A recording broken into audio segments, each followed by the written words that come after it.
Yeah. Um, the same people now who get on TV and scorn other people, and they say, trust the science or this and that, but they seem to forget that I was watching a video a couple hours ago, and it's a propaganda film. It's not a propaganda film. It's actually a scientific film. It's an informational film about gay people from the '60s, and it was something else. And everybody's got a cigarette in their hand. It's funny. Though throughout the whole thing, every adult has a cigarette. They're smoking a cigarette. It's clearly sponsored by Big Tobacco. You know what I mean? Oh, for sure. Yeah, but it was a what you call it was a whole thing about how gay people are, how it's a mental disorder and all this other good stuff. But it was like a commercial. It was basically a commercial. Um, but we forget that in that commercial is that these are doctors. There was like doctors and scientists, and these were the people that were pushing those lines. So these are the same people that are pushing this a lot of the weird stuff now, a lot of the gender stuff. This is just another iteration of the same people, the same, like you said, quackery. I mean, I understand that science gets better as we go, but the idea that we seem to have the idea that right now, at this particular point in time, whatever time it is, we've got it right now, morally, scientifically, whatever the situation may be. There's something about the conviction of a scientist that is living now that makes them believe that right now they've got the right answer. And the chances that you have the right answer on the continuum of, however long human beings are around, I don't know how long we're going to be around, but the chances that you have the right ethical answer right now are very slim from historical standards, right? Because most standards have proven to be wrong and unethical over time, right? Oh, true. It's like, not even 40 or 50 years ago, they used to do ice pick lobotomies to people and they thought, oh, that was the cure all. And it definitely wasn't. It was just stirring up your brain.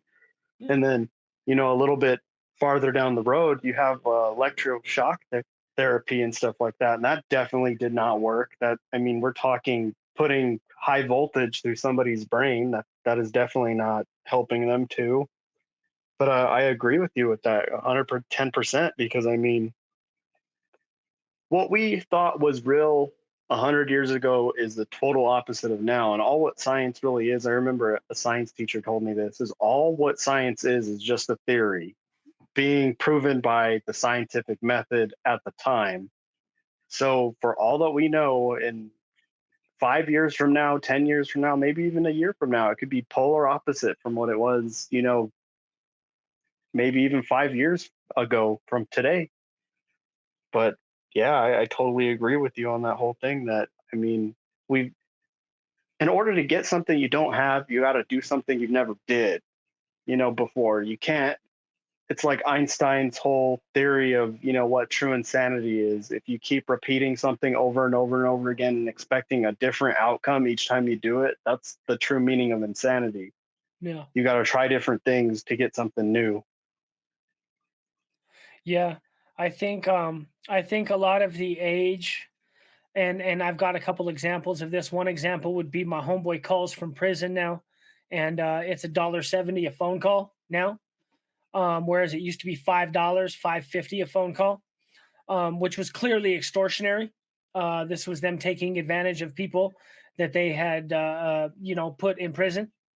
And so now, no matter what, anywhere in the state, it's cost me $5 to make a phone call, to call across the street, right? That's clearly a phone call doesn't cost $5 to connect. That's highway robbery. It But they is. did it anyway for years. Well, they've been exposed for this, and many things like this, many of these extortionary tactics that have been exposed through the private prison, a lot of the private prison stuff, the stuff that's scummy, the what payday loan check things, check advance, uh, Hmm. those type of things, charging people 8% to cash a fucking check or something like that.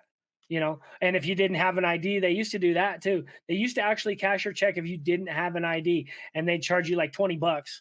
They say, "Oh, we can That's instantly verify crazy. it for you." Yeah, and they charge you like $20. That's how it used to be in the hood. They stopped a lot of that.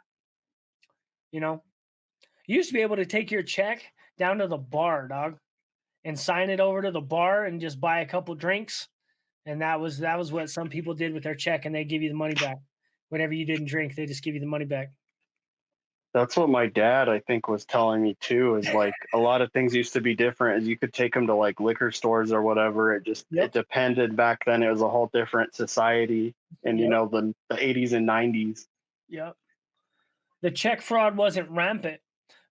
Right now, the thing is, back then is like there was people who would commit check fraud, and they were around, and they would get a hit here, a hit there, whatever they were doing. But now, with the interconnected way of society and the interconnected way of criminals and the greed that is involved in modern society, if somebody finds one place where they can fly bad checks, they will immediately get a bunch of bad checks and start flooding that place with bad checks and burn it out.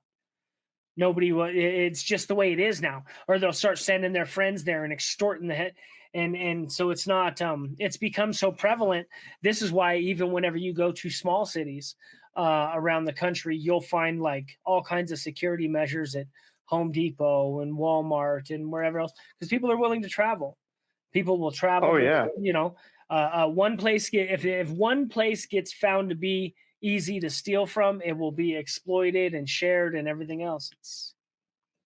Oh yeah. In a matter of days, even too. I mean, we all have cell phones now, and I mean, it's really easy to these days to like for information to travel as it's never been before. I mean, that would have taken.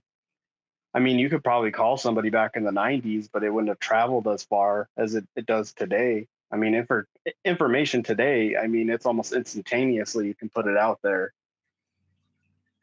Yeah, they've got him out here now. He says in the Georgia Department of Correction there is $20 for a 15-minute focus. Yeah, they had to get sued What? to stop these things. And this is one of the things that I can tell has the internet has actually helped, is because whenever you can expose something now to the masses that is clearly extortionary and wrong, a lot of the times you can get things overturned. You know, this True. is, this is one of the strengths of social media. Social media does have good things, gives people the ability to organize. You know, to True. organize against people. Listen to this. To be able to offer telephone service, 18 or 800,000. That means that's what they're paying just for the rights to extort people, right? That's crazy. And that's the best way too. I can't imagine what a box of fucking honey cakes costs anymore, or like some zebra cakes or something. You see the price of these things at the store? Like $4 a No. box, 350 a box for some like some Swiss rolls or some shit like that. Yeah. Oh man, I bet you they're killing them in the joint, man. The prices are killing them in the joint. Well, my friend, he was telling me that where he is at right now, they are charging for just regular ramen like $1 a piece. And I was like, what the hell? Like for ramen? That don't make any sense. I mean, maybe 30 cents is Yeah. the as most as you can go, but why $1? That's crazy. Yeah. Jefferson County was something like that. It was like 80 cents or 75 cents or something like that. It was something ridiculous. But it didn't used to be like that. It was 21 cents for years, man. It was 21 cents, and then it went up to 25 cents, and it went back down to 21 cents, and then it went to 29. And that's where it was at whenever I left, was 29 cents. Speaking of ramen, have you tried the Walmart brand? It's called like fucking Chef Wu's or something. Have you ever tried that ramen before? Can't say that I have. Oh my God, it is delicious. It'll make you not want to eat regular top ramen ever again. Really? And it's the same, yeah, it's the same thing. Like basically, I think they just fry the noodles. It's fucking good. You know what's bomb is like a soft boiled egg in that bitch, like a Oh soft yeah, for egg with sure. lamb or something like that, or like some pork tenderloin with some green onions and a nice broth to go with that bitch. Hmm. You could even make a nice like miso broth or something like that, or an onion broth with green onions. Yeah, Oh, for sure. There's so many things you can do with it. I mean, it goes farther than you just throwing some hot water in a bowl. Like sometimes I'll go and buy cilantro and chop it up and throw cheese in it and fucking get, like you were saying, some meat, like maybe some leftover steak from the night before, and chop that up and throw it in there. Could put like, all kinds of things. The possibilities are endless with ramen. Is what's crazy. Oh Like shit! Like, I call. Oh, my bad. What's no, go up? ahead, brother. Go ahead. I'm just bullshitting. Go ahead. But I was gonna say, I always call it knockoff pho, or I don't know, people call it pho or pho. You know what I'm talking about? Like that Vietnamese soup that everybody eats. I call it knockoff pho if you like make it all fancy like that. Yeah. Yeah, I grew up on Alameda and Federal, so hell yeah. That's like the pho capital of Colorado. Yeah, that's actually where I'm from. I'm from Little Saigon, Denver, from the Asian part of town. Yeah, More than anything, you yeah. could you can find some pretty interesting things on that little stretch too. Like, oh my God, this is terrible. So me and my cousin were like all stoned when we were like younger. We're going into this little, like, it's like, it was weird. It was like a half Mexican shop, but it was ran all by like Vietnamese people. And we're just buying some hot Cheetos and we're stoned out of our mind, right? And then just it was like you could hear a pin drop, bro. Like it was so quiet. And then out of nowhere, like this guy is yelling at his daughter in Vietnamese, and we're like trying not to laugh because it just came out of nowhere. And we're like super stoned and we're trying to pay for our shit. He's just going off on this poor little girl. We're like, we need to get the fuck out of here before they hate us. I love it. It's like insane in that same little neighborhood you're talking about. I used to live on Morrison Road. You know what Morrison Road is? Yeah, I know exactly where that is. Yeah. So I used to live across the street from the Indian Center. There's a trailer park across the street from the Indian Center. And then right next to it was a place called the OK Thriftway. And the OK Thriftway was a Vietnamese market it was owned by Vietnamese and run by Vietnamese, but it was full of Mexican stuff, Mexican food, and it had a carniceria in the back, right? And there would be a bunch of Mexican butchers back there getting down. So that was my store. That was always my store.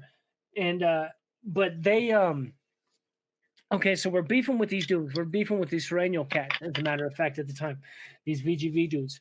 And so I got this gun, but my gun is like the Joker gun. It's a 357 Magnum. It's huge, right? I don't think it's a Magnum. It's a 357 revolver, big ass Smith & Wesson 357 revolver with like a 10-inch barrel or something nuts, right? It was ridiculous. Jeez. That's what they called it, the Joker gun. Remember the first Batman? How he pulls that big he pulls it out of his. Yeah, that's what my homies called it. They used to call it the Joker gun, dog. And we were beefing with these fools, and they knew where I lived. And my house, you could see it from Morrison Road. Like they could do a drive-by and shoot into my house from Morrison Road. So I got the heat on me all the time, right? And so I go over to I cruise across the street and I go to the OK Thriftway, and I'm in there like shopping and da-da-da. And I can see she's watching me. And I'm like, what the fuck is she watching me for? Because I've been in here so many times. Like she knows me. I don't steal nothing. I live like literally across the street. You know what I mean? And she keeps watching me, dog. So I go up to the thing and I'm paying for my stuff. And she goes, what's that? What's that? And I was like, what? And I look down and it's sticking out. Like out of the shirt, it's not sticking out, but you can see there's something down there. She thought I was stealing, dog. And so I pulled that shit up and I showed it to her, dog, and her eyes got real big. I was like, what do you want? She was like, okay. And she just rung my little cakes up. It was some cakes, as a matter of fact, dog, some zebra cakes and shit. I still remember some zebra cakes and like some honey buns or something. And she rung my little shit up because you could get them. This is back whenever they were like 25 cents. 35 cents. They'd be on a whole rack full of them, the individual ones. And some of them were different prices, like Nutty Bars were like 25 cents. You know what I mean? They were all different prices. And so, for sure. Yeah, she was like, what's that? I still remember that, the look on her face. She was like, oh, shit. She's like, I shouldn't have asked. Yeah, she thought I was stealing. I don't know what the fuck she thought I was stealing. But yeah, that area, man. That area was something else. We lived right there, right behind the homie. I lived on Morrison Road, and then the homie Faustino lived right behind Jumbo's Car Wash, like one block behind Jumbo's Car Wash. So we were in the thick of it, homie. And you know, I believe it because like one time my friend Mike, it's the same dude that's locked up right now that I was just talking about. I don't know what the hell he was thinking. He's like, we should go check out this bar, and it was called the Stone. And I was like, I don't know, man. That's a pretty crazy neighborhood. And I was like, okay, whatever. So we go in there, dude, and like we're the only ones that are not dressed all chetted out, like, and everybody keeps looking at us. I'm like, we need to fucking go, bro. Like, we need to get the fuck out of here. Like, we do not look like we blend in here. So I always dress like a skater. I Yeah, was like, yeah. we should just get a drink and leave. And like before we left, like he got into a fight with some dude, and I was like, great, bro. Now they know what we look like and shit like that. And that whole night we're running through that neighborhood trying to get back to my car. But it's fucking crazy.